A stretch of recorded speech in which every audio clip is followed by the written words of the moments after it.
Bueno, muy buenos días. Como siempre, considero un privilegio poder estar acá con ustedes presentando una perspectiva de la seguridad y de la defensa, principalmente sobre la vulnerabilidad, riesgos y amenazas de lo que representan las enfermedades infecciosas. Vamos a comenzar hablando sobre cómo se ve la situación de las bacterias y los virus que todo el mundo le tiene preocupado el día de hoy. Este es el Valle de Oetz, este es un lugar entre Austria e Italia.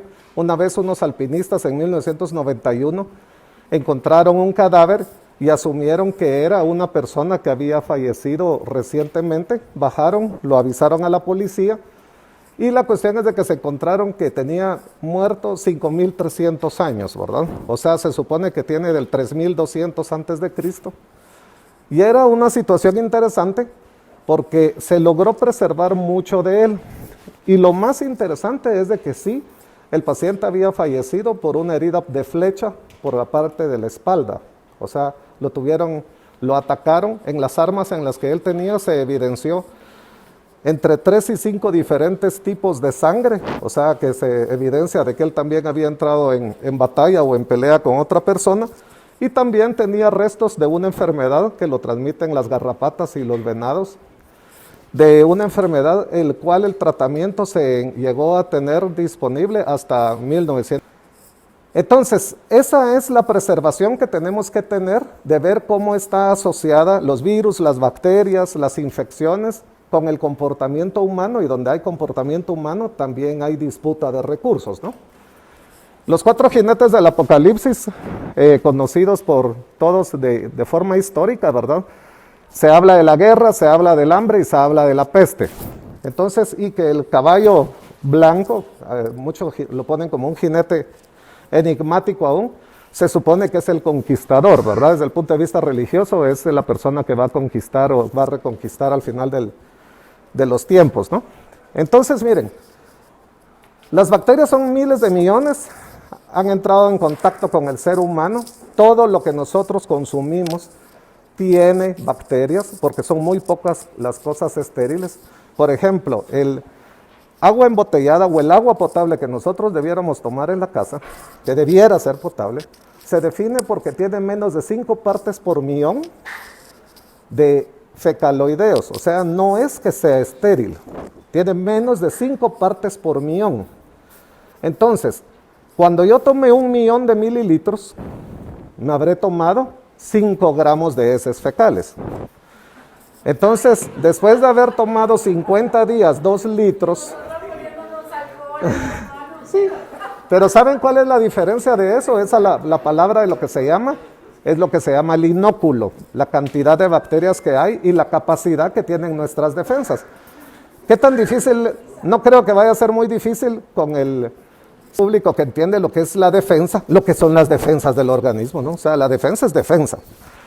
Entonces, lo que al ser humano le puede tomar muchos años de estudio, las bacterias cambian en minutos. Existe la transcripción porque las bacterias se reproducen de forma logarítmica y en la siguiente generación ya tienen memoria de las condiciones de antibióticos que pueden hacer que sea necesario cambiar para supervivencia. ¿Por qué? Porque las bacterias han estado con nosotros desde hace 3.000 millones de años, ¿sí?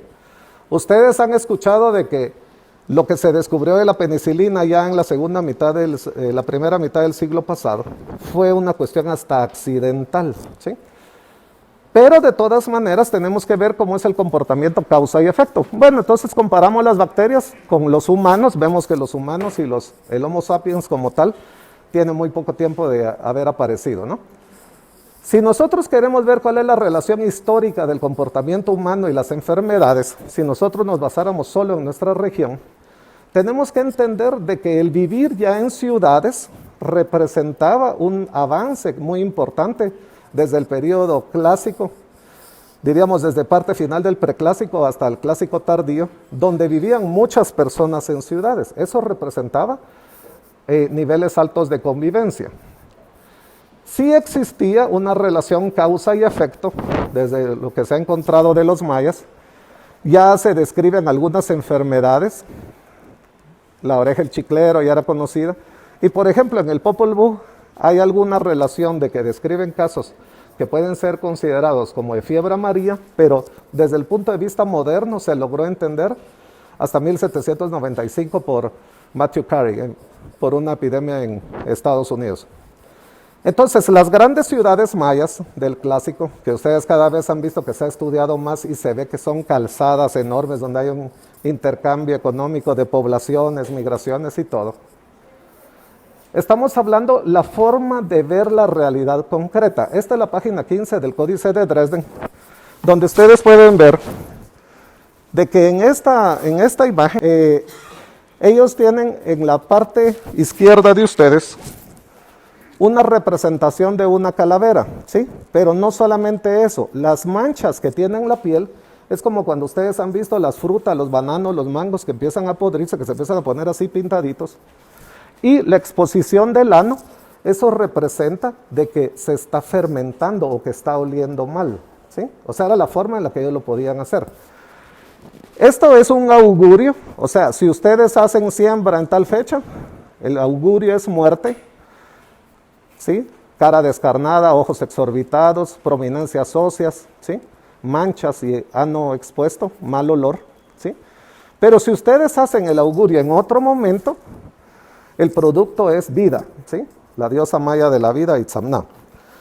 Entonces eso es una cosa importante de entender la causa y efecto, porque muchas veces nosotros tenemos un pensamiento regente mágico religioso que llega hasta nuestras mamás, suegras y comadres, ¿no?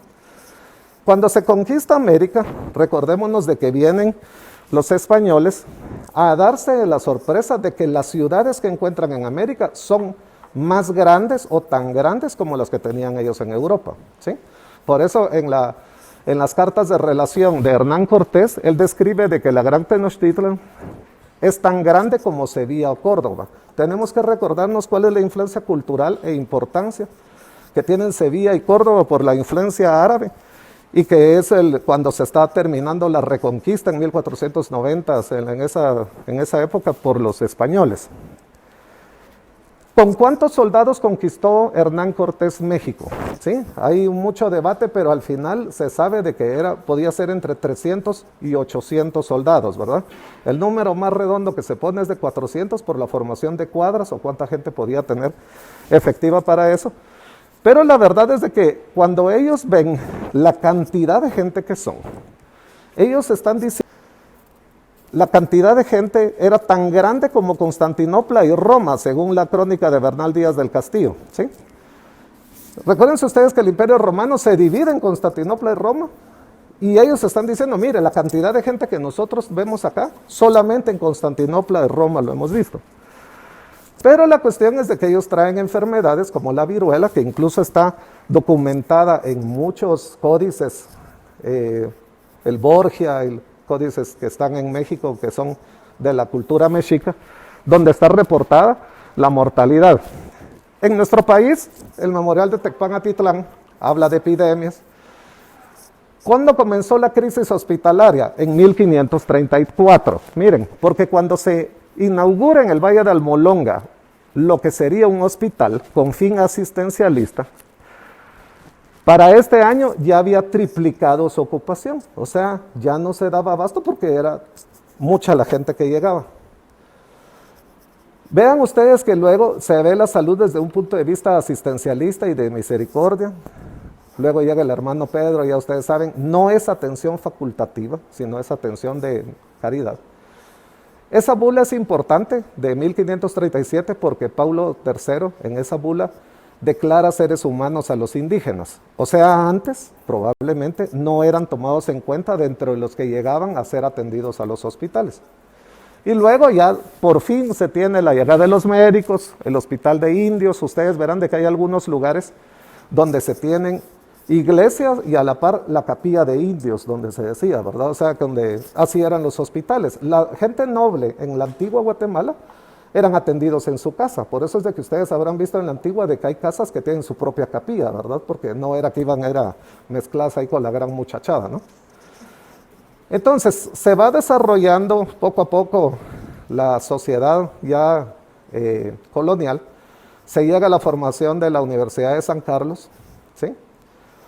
Eso es un avance, pero cuando llega a formarse el primer médico, estamos hablando de 1725, por tener sangre limpia, o sea, no era mezclado ni tenía ascendencia indígena, ¿verdad? O sea, ¿por qué insisto yo todo eso? Porque una vez no se tenga el acceso al conocimiento formal, técnico, científico, causa y efecto, tenemos que basarnos con toda la medicina tradicional, mágico-religiosa. Esto cuando sucede a nivel mundial, ustedes se recuerdan de que durante mucho tiempo el cuerpo fue sagrado para la Edad Media, entonces no se tiene manipulación y hasta la Edad Media empiezan a ver el cuerpo como una fábrica, porque antes era todo estático, la ciencia era estática. Pero luego ustedes ven cómo se va evolucionando para tener ya tratamientos donde hablan sobre las heridas por arma de fuego. O sea, ya están viendo el pensamiento causa y efecto. En 1744, un guatemalteco describe y llega a la misma conclusión que lo hicieron en Europa otras personas para definir la circulación. O sea, eso es muy importante a nivel científico, que es la descripción de la realidad concreta. Pero según los guatemaltecos, pensamos así. O sea, cuando a uno le dicen que si uno sopla un sacapunta se le quita el filo, es tener ese pensamiento regente. Y les voy a decir una cosa. Cuando uno dice eso, a mí me pasa con mi mamá, suegra y demás, cuando dice, tú serás el doctor, pero yo soy tu mamá, y yo sé. Sí, mamá, pero no se hace. Y con mis sobrinos y todo, hacen lo que tradicionalmente se hace. Van a bañar a un niño, el que entra ya no sale, el que sale ya no entra, y miren la temperatura con el codo, yo no sé por qué es con el codo, que es así. No es agua al tiempo, sino que quitadita el hielo. Ese es un término guatemalteco así sabroso, ¿va? Que uno no sabe qué significa eso. Lo entiende, pero uno no sabe qué es eso, ¿sí? Eso está zarazo. ¿Qué es zarazo? ¿Va? Hasta las patojas están zarazas, ¿va? O sea, ya está. Es joven, pero todavía. Bueno. Entonces, vamos viendo la cuestión de que ya se traslada a la ciudad, se funda el San Juan de Dios. Sigue siendo una cuestión de concentración, pero es muy tardía. Los hospitales, si ustedes ven, el San Juan de Dios está construido, cuando uno está ahí por Santo Domingo, uno ve el San Juan de Dios en alto. De la 12 Avenida a la Avenida Elena está en alto. ¿Por qué? Porque la idea de antes era que los hospitales tenían que quedar en alto y con jardines, porque la principal enfermedad de ese tiempo era la tuberculosis. Entonces, si estaba lejos, si además eso tenía bastante ventilación, eso podía beneficiar al tuberculoso. Y ese era el pensamiento, ¿verdad?, regente que se tenía. Llega la independencia con don Pedro Molina y Mariano Gálvez, que eran médicos y que hacen algunas tomas de decisiones de salud pública. Pero situémonos más o menos, yo hago una analogía de los hospitales con las guerras de cuarta generación, de una cuarta generación, porque los hospitales surgen a partir de las guerras, ¿sí? ¿Y por qué digo yo esto? Porque la cuestión es de que antes las ambulancias fueron inventadas a partir de las guerras napoleónicas. O sea, antes en el campo de batalla se moría uno. Entonces, cuando surge ya la idea a partir de la guerra de Waterloo, de recoger a los heridos y que llega Florence Nightingale, la madre de enfermería, para poder hacer el cuidado. El símbolo de enfermería, si ustedes han visto, es una lamparita. ¿Por qué? Porque eso representaba que era una oscuridad tremenda, ¿sí? Yo no sé si ustedes han tomado en cuenta de que los campos de batalla eran una cuestión donde las batallas eran programadas, ¿sí? O sea, pues vamos a pelear así como cuando uno ve las películas como El Patriota y todas esas, ¿no? Esto fue copiado por Henry Dunant, la atención de Florence Nightingale, que disminuyó la mortalidad de 42 al 2%. Esto fue copiado en la guerra de Solferino, en la batalla de Solferino, por Henry Dunant, y da origen a lo que conocemos como la Cruz Roja, ¿sí? ¿Qué fue el descubrimiento de Florence Nightingale? Ella siguió las prácticas de Ignaz Semmelweis, un médico de Viena, donde se dio cuenta que los doctores que atendían los cadáveres y luego atendían a las mujeres posparto, las mujeres por parto se morían, ¿sí? Recuérdense que todavía no se tiene el pensamiento causa y efecto y de microbios. Entonces la gente creía de que de plano había muerte, que ellos se llevaban de las muertos para la señora que estaba dando vida. no lo lograban explicar desde el punto de vista de microbio, ¿verdad? O de microorganismo. Entonces se dio cuenta que las parteras, las comadronas, que sí se lavaban las manos, tenían menor mortalidad. Entonces el lavado de manos es de lo que hace reducir la mortalidad y llega a tener un gran efecto positivo. Entonces, las manos limpias salvan vidas. Esto es una de las cosas en las que nosotros tenemos que estarnos recordando y que a nosotros nos ha pasado tanto con el presidente Berché, el presidente Morales, donde yo les he pedido el favor de, mire, señor presidente, necesito, si va a entrar al intensivo, que se lave las manos, porque usted es la máxima autoridad. Y es una cosa que nosotros tenemos que poner. La norma se tiene que respetar. No hay nadie superior a la norma. Entonces, luego seguimos con la evolución que ha tenido la salud en Guatemala y cómo ha sido desde el punto de vista de entender que a esta época todavía no existían los antibióticos. ¿Sí? O sea, uno dice, es que necesitamos más antibióticos. ¿Y qué ha hecho la humanidad sin antibióticos? Los hospitales, pues ustedes ven una influencia jerárquica, tanto militar como jerárquica religiosa, una influencia muy positiva, ¿sí? Pero vamos a ir viendo la necesidad de tenerse que adaptar a los nuevos tiempos con jardines, ese era el San Juan de Dios, cuando se tiene que utilizar el éter para poder... ¿Cuál es el dolor que mejor se soporta? ¿Creen ustedes? El dolor ajeno, ¿sí? O sea, ¿por qué es importante eso? Porque la cuestión es de que principalmente las personas que tenían herida de guerra es así, hágale fuerza y que ya se le va a quitar el dolor, sí, pero no le dejan nada al dolor. Cuando logran hacer de que le pongan anestesia a las personas, empieza a mejorar la vida, ¿sí? Porque ya no tienen tanto dolor y se pueden hacer hasta cirugías, hacer amputaciones y todo.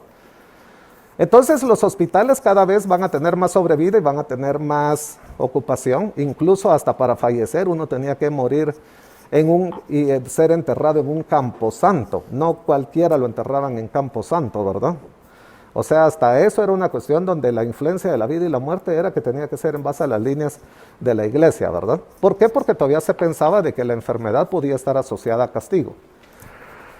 Los hospitales de segunda generación, que vuelvo a explicarlo, la relación con las guerras, la Primera Guerra Mundial ya marcó la industrialización, donde hasta antes de eso se tenía una formación gremial. Si mi papá era panadero, yo iba a ser panadero y me dijo panadero.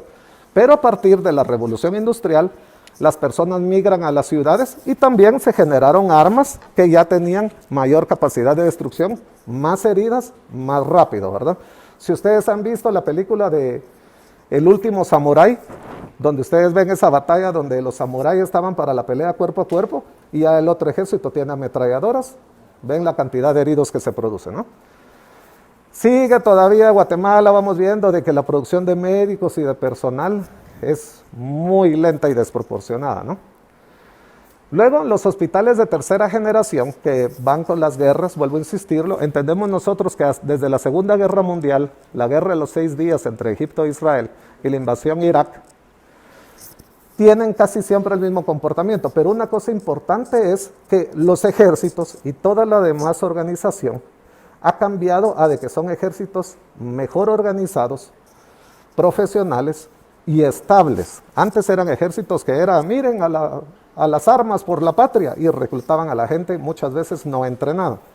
Ya para ese entonces, igual lo estamos hablando nosotros con el doctor Robert Sierra, que es profesor de la universidad y jefe del intensivo.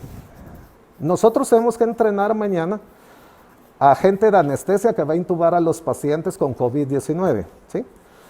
Y hacemos el entrenamiento con el mismo principio que entrenar a un francotirador. El entrenamiento se llama HALO, High Accuracy, Low Opportunity.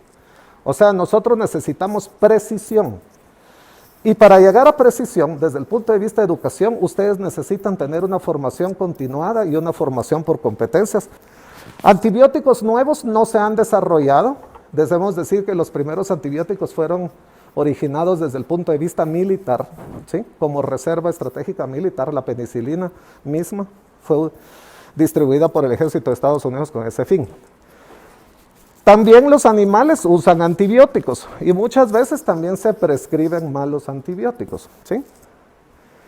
Este es un estudio que se hizo después de la Segunda Guerra Mundial, donde se estaba inoculando sífilis, precisamente porque el ejército de Estados Unidos tenía mucha incidencia de sífilis. Entonces decían, ¿cómo vamos a tratar la sífilis? Y empezaron a hacer los estudios, pero empezaron a agarrar a ciudadanos, perdón, en esa época no eran considerados ciudadanos, empezaron a agarrar pobladores de raza negra para hacer las pruebas. Y este es un efecto que se compara con los experimentos nazis, el experimento de Tuskegee, Alabama, que era inocularle sífilis y dejar de ver cómo evolucionaba o utilizar la penicilina como prueba. Eso se estudia para que no vuelva a suceder, ¿sí? Pero cuando llegan después, vamos viendo cómo va cambiando la sociedad de Guatemala, 1955, el manicomio, 1963, 1960. Para la persona que era opositora del gobierno de Dígaros, era loco. Entonces, ¿dónde lo metemos? Al manicomio, ¿sí? Entonces, eso de tener hospitales re bonitos, ya viene desde antes, ¿verdad? O sea, sí, metámoslo ahí porque ahí está re bonito y además lo que él está hablando de derechos humanos y todo eso está loco.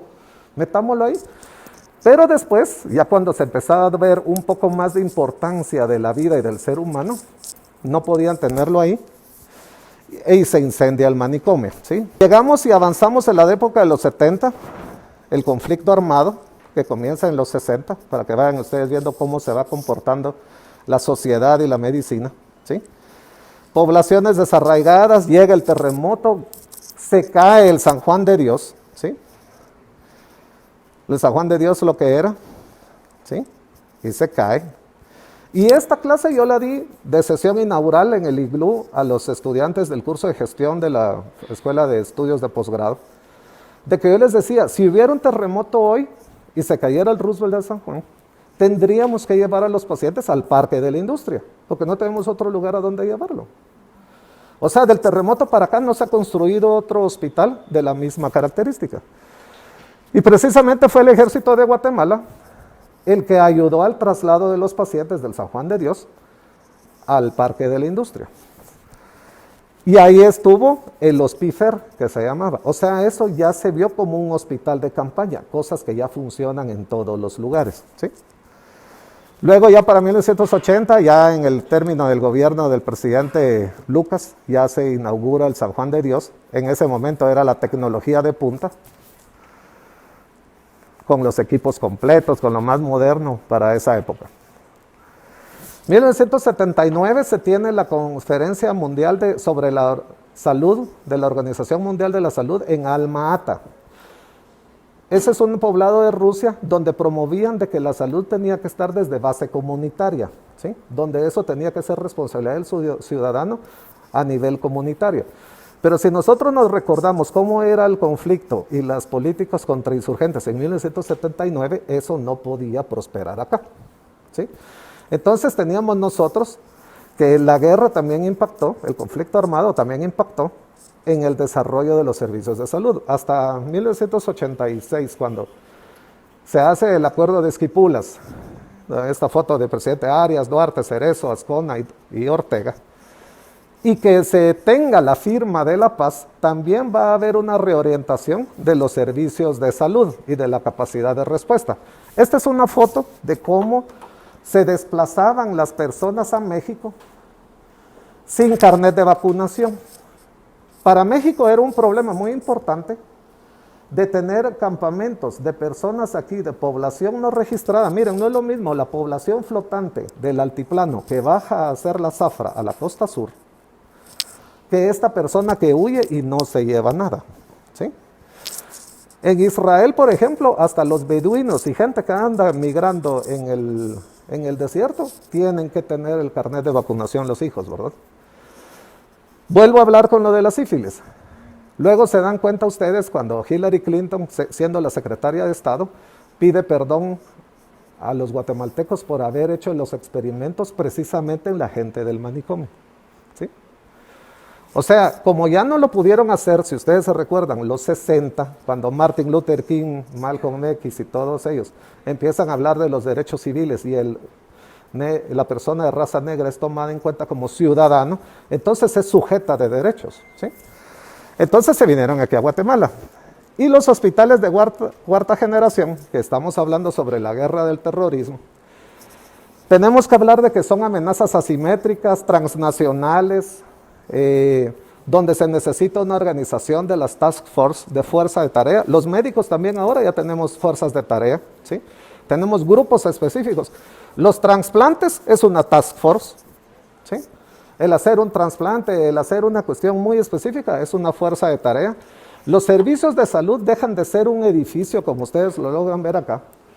Deja de ser un edificio para ser de, así como son las Fuerzas Armadas, de alta movilidad y de capacidad de reacción. Lo que siempre se dice de una institución moderna, tiene que tener tecnología de punta, alta movilidad y reacción, ¿o no? Entonces, acá ya los servicios de salud hacen, a partir de la influencia de lo que fue la guerra de Corea y de Vietnam, de poder acercar los servicios al lugar del herido. Si ustedes se recuerdan de aquella serie de televisión MASH, ¿sí? Es la base del hospital militar aerotransportado, o sea, acercar la atención al herido. Y esa es la base de los hospitales de los servicios de cuarta generación, que cada vez vamos a ver que tienen más desafíos. Este es el primer intensivo pediátrico del mundo, una epidemia de poliomielitis. Miren ustedes incluso el impacto que tiene el señor presidente de la poliomielitis. En esa época no se tenía vacuna, ¿sí? Y mucha gente adulta llegó a sufrir la poliomielitis y sobrevivió. Hay personas que no sobrevivieron, niños que no sobrevivieron. Entonces, los pacientes del Hospital Roosevelt se quejan por falta de agua y jabón, ¿sí? Y esta es la visita del entonces presidente Pérez Molina, donde él menciona, lo que me está diciendo, gracias a Dios, son cosas mínimas. No me está diciendo que no hay medicina, me está hablando de agua y jabón, ¿sí? Entonces, lo importante, que esa es una cosa que yo no sé por qué le cuesta mucho a la población ver, es que lo que están recomendando es que se laven las manos. Si no es una cosa de, si fuera algo tan peligroso que tuviera que tomar una medicina carísima, sería otra cuestión. Están hablando de lavarse las manos. Ahora las vacunas tienen que tener una orden de juez para que haya gente que dice, yo no quiero vacunar a mis hijos. Está bien, usted tiene derecho de no vacunarlo si usted lo educa en su casa. Pero si quiere entrar a la escuela o a la universidad, tiene que estar vacunado. O sea, la salud es un bien público, según la Constitución, ¿sí? Y cuando nosotros nos recordamos del interés de la defensa, que es el mantenimiento de los intereses de la nación, ¿sí? Tenemos que ver que la salud tenemos que verla como un interés, ¿sí? Entonces, tenemos que ir viendo de que hay libertades individuales y libertades colectivas y responsabilidades, ¿verdad? Por ejemplo, este fue un caso de una niña de un colegio que se fue unas vacaciones a Alemania, regresa, no estaba vacunada, y regresa a su colegio, donde representó tenerle que dar un gran seguimiento y vacunar a la gran mayoría de personas del colegio. Y se tuvo que hacer el seguimiento porque el contagio de sarampión es 1,18. O sea, por un caso de sarampión se pueden contagiar 18. Altamente contagioso, puede tener fase donde no tiene unos síntomas y luego va a tener el aparecimiento del rash. Miren, eso ustedes no se imaginan lo que nos pasa a nosotros como pediatras. Hoy es la piñata de Juanito y mañana le brota la varicela a Juanito. Y las tías y las hermanas y las que tienen niños nos llaman espantadas porque quieren vacunar contra la varicela a sus hijos. No le va a dar tiempo, si yo le pongo la vacuna, a que le genere inmunidad, porque la exposición del desarrollo del virus puede ser 14 o 21 días, ¿sí? Entonces, muchas veces nosotros tenemos manifestaciones, no tardías, sino que son subclínicas, ¿verdad? Entonces, cuando hicieron el seguimiento de esta persona, estas diapositivas me las facilitó el Ministerio de Salud, se dieron cuenta de que la chica que había sido la que le había dado el sarampión, había ido a un centro comercial, había estado en el colegio, había regresado al centro comercial, se le arruinó el carro y se fue donde el mecánico y tuvieron que ver todos los contactos que tuvieron, ¿sí? Y tiene que hacer uno un trabajo de inteligencia para poder saber todos los contactos, los vulnerables, si tiene amantes, si anduvo encubierto y todo. Entonces, ¿qué es lo importante que a veces se nos ha olvidado? La vigilancia y el monitoreo y la intervención y la decisión, que a veces eso, los datos no van a generar la reacción. Cuando fue la pandemia de H1N1, vimos nosotros que habían muchas cosas que la Organización Mundial de la Salud estaba pidiendo que se tomaran. Y la primera era lavado de manos. Estamos viendo lo del dengue. El dengue es una cuestión que hay vacuna, pero lo más importante es que se tiene que tener saneamiento ambiental. Pero ¿saben qué es lo peor? Que produce miles de muertes. Miles de muertes. Es un virus. Pero ¿cuál es la cuestión? El control del mosquito. ¿Y cómo ha ido expandiendo el mosquito? No es que el mosquito sea más agresivo, sino que las personas han invadido más las zonas tropicales y hay más charcos, no tienen agua y todo eso que ustedes lo ven en las grandes ciudades de hoy, ¿no? La distribución del mosquito. Y vamos a hablar, por ejemplo, del caso de los contingentes de cuando van a la zona del Congo, donde puede haber malaria de tipo del cual no hay tratamiento específico aún en Guatemala, ¿verdad? El dengue puede tener también una fase de subclínica en la cual podemos tener fiebre, pero no tenemos identificación en los laboratorios, ¿sí? A mí me da pena cuando yo veo, es que fíjese que si le sale ronchas abajo del brasier, es chikungunya usted, porque el Zika respeta el brasier. Si le duele el camote, es Zika. Si le duele el camote y el muslo, es dengue. Y así es nuestra forma de ver, y también así se hacen los diagnósticos. A mí me dio 3 veces chikungunya, fíjese usted. A mí me cae mal la gente que habla de anécdotas. Yo procuro ser, a mí me cuesta que me digan, hacete el baboso, no puedo. Yo he procurado ser cada vez menos bruto, hacerme el baboso no me gusta. Entonces, creer anécdotas, tal vez le salió bien, de suerte, pero no es reproducible como tiene que ser la ciencia. Cuando fue lo del ébola, y por eso quiero resaltar estas diapositivas, cuando fue lo del ébola demostró la vulnerabilidad que tienen todos los países, ¿sí? ¿De qué? De procedimientos, de orden, de gobernabilidad. Eso fue lo que pasó con el H1N1 en México, que tuvo que poner toque de queda, ¿sí? Que tuvo que poner toque de queda y que la gente no podía salir. ¿Y quiénes eran los que aseguraban que la gente no saliera a las calles? Las Fuerzas Armadas. Pero como las personas muchas veces políticamente lo critican y en otro momento actual pueden estar gobernando, no van a querer colocar el toque de queda actualmente. Entonces por eso retrasan y la cantidad de personas infectadas ahora por COVID es mayor. Entonces, cada vez tenemos que ver que el personal de salud también se expone, ¿sí? Es vulnerable. También el personal militar, como hablábamos de los contingentes, también ustedes, cuando las personas, ¿alguno de ustedes ha estado en el Congo? ¿Sí? Regresaron a una cuarentena, ¿no? Pasan un tiempo en aislamiento y en confinamiento. Los astronautas también hacen eso. Los astronautas cuando regresan del espacio pasan en confinamiento. ¿Por qué? Porque cuando están ahí en una condición donde las bacterias no sobreviven, sus defensas se acomodan a no tener que estar en un reto todos los días. Entonces cuando regresan aquí, cualquier virus los podría hacer mortal. Todo lo del control de la temperatura y todo lo que ya habíamos hablado era algo que era común para el control del H1N1, el control de los cruceros, las normas de evitarlo, lavado de manos, el ébola.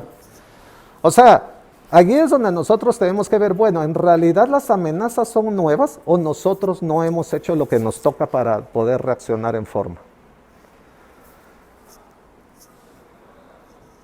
Tienen que, si ustedes se recuerdan, él es una personalidad en la seguridad de Estados Unidos, era el comandante del Comando Sur, y ellos veían que el ébola podía tener un impacto en la migración de la frontera sur.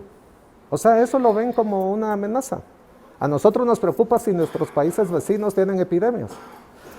Y así lo ven ellos, por eso es de que también se tiene que ver el resguardo de las fronteras y los intereses, ¿verdad? Ya vieron ustedes de que un partido de fútbol, el viajar a ver un partido de fútbol puede representar riesgos, ¿sí?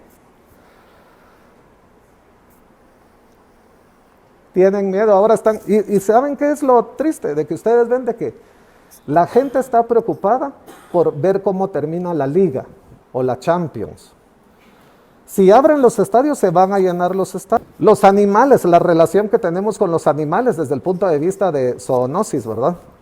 Entonces, al final, nosotros tenemos que hacer cosas coherentes, constantes y verlo como la defensa.